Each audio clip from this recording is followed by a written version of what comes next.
Hello and welcome to the City Sailing Bear Grylls Land Survival Day. This is organised by City Sailing and superbly delivered by the Bear Grylls team. First, we had a briefing, beautiful sunshine, explained the principles of survival, how to survive, what to do first, and the principles of the 3 seconds. We were given our kit bags, and then we organised all the kit in our pit bags and put them in the correct places, ready to go on our day survival training. And here's the principles of survival. And this was done in the beautiful Cowdray estate. And we walked to the beautiful sunshine off, and we then worked out how to discover north, various methods of discovering north, aided by the sunshine and our sun stick. We then got together in the woods and we went through knots, how to tie knots, the usefulness of the knots, and the difference between mountaineering and survival and sailing knots, and we all had to go trying a variety of knots, including the alpine butterfly. Next was knife skills with the Bear Grylls best-selling knife of 2016, explaining how to safely use a knife and how to sharpen your knife.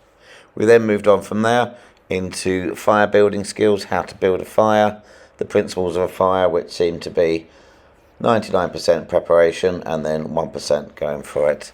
And we looked at the different kinds of fires and what we can use in our kit bags and how to do it. And if we had cotton wool, how we fluff out the cotton wool to increase the surface area to make the fire easier to light. Superb demonstration on how to light fires. To light fire, I'll spend 9 minutes prepping every time, because it's just such an important, it's so important. And making sure you've got all these piles, and each one of these twigs, as I collected it, I made sure that it didn't have any extra little bits kicking off the side, because when I go to get one bit, I don't want it all to just fall all over the place. Little tiny things like this make all the difference, and once you've lit a couple of hundred fires in the woods, you start to think about these things. Last time I did it, I made this mistake. So the more you can learn about firelighting before you have to do one in anger, the better. So the more practice you can do, just getting out to the woods, just getting out in the garden with a fire pit, thinking, I'm not going to use those little twisty things from the petrol station. I want to do this using what I can around me. That's ideal.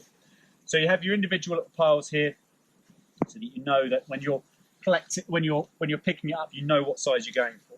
So first things first is you're going to light your tinder.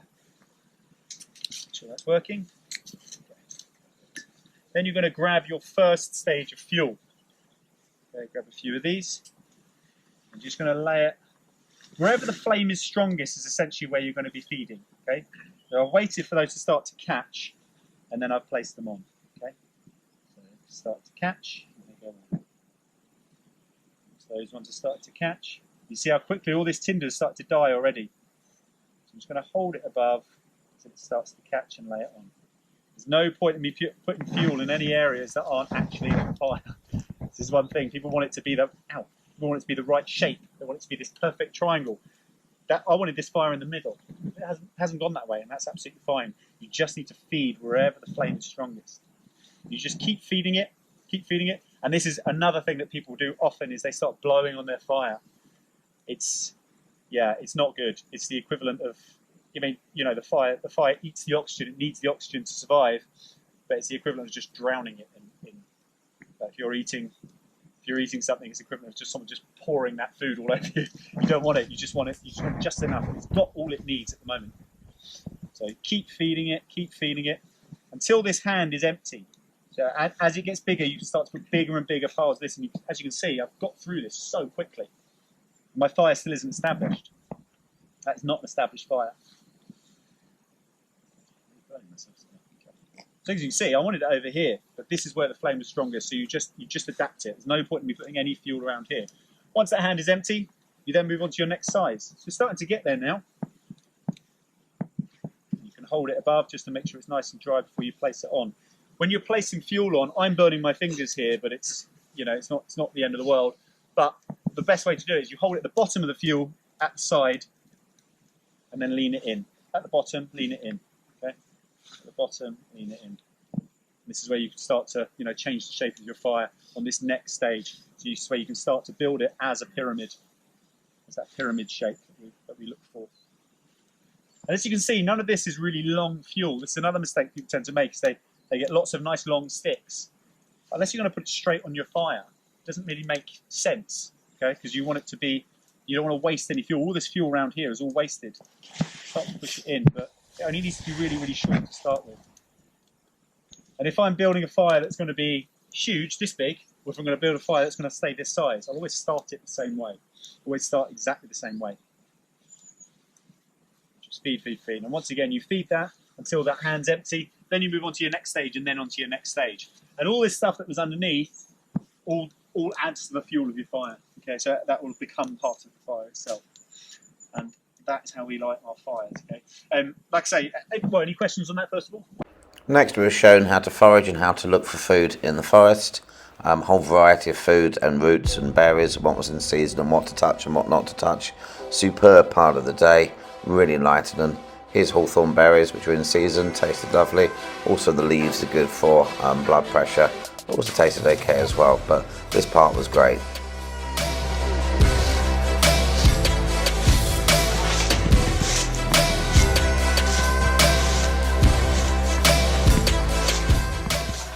Next was lunchtime, where the canteen had been prepared underneath the parachute. Fire was lit, water boiled, lots of bubbles, no troubles, so boil water. Mealworms, which were live. If we have a look at them, yeah, they're still moving. They actually tasted okay, not too bad.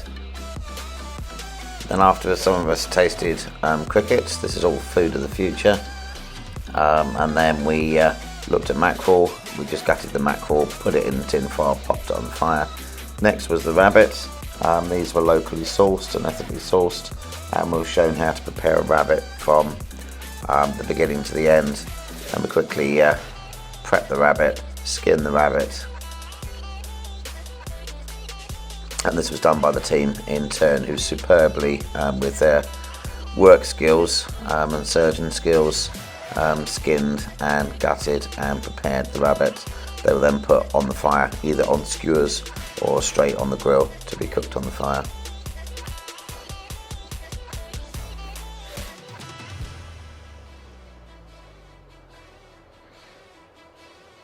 And here we are, just finishing off the rabbit. Here's the mackerel and the vegetable stew and the fire. Step on the wings, either side of body, okay? Nice and close in, right? Make sure your toes are facing down, okay? So you're pointing down. And then you literally hold the legs and stand. And there we go. Now, that's all come off, so you've got the two back legs there.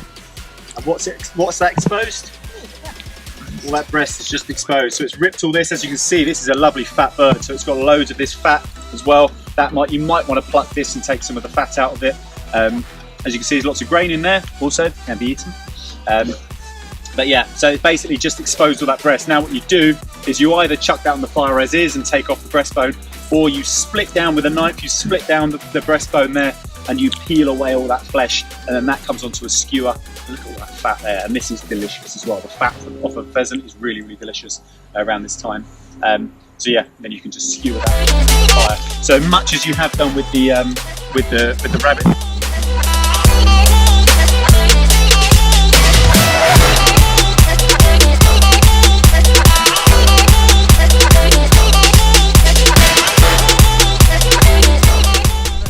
Then we talked about shelter, and as a team made a shelter, how to shelter 3 people who were casualties.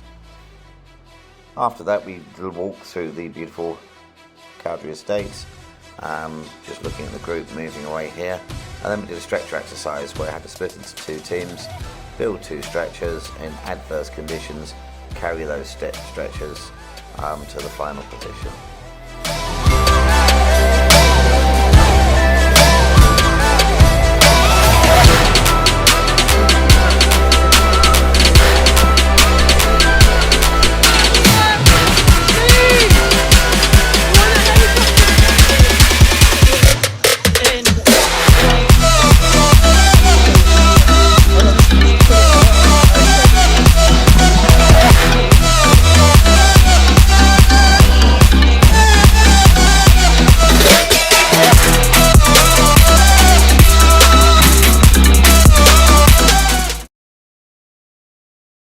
Thank you for watching our video, and thank you for the Bear Grylls team and the team on the day.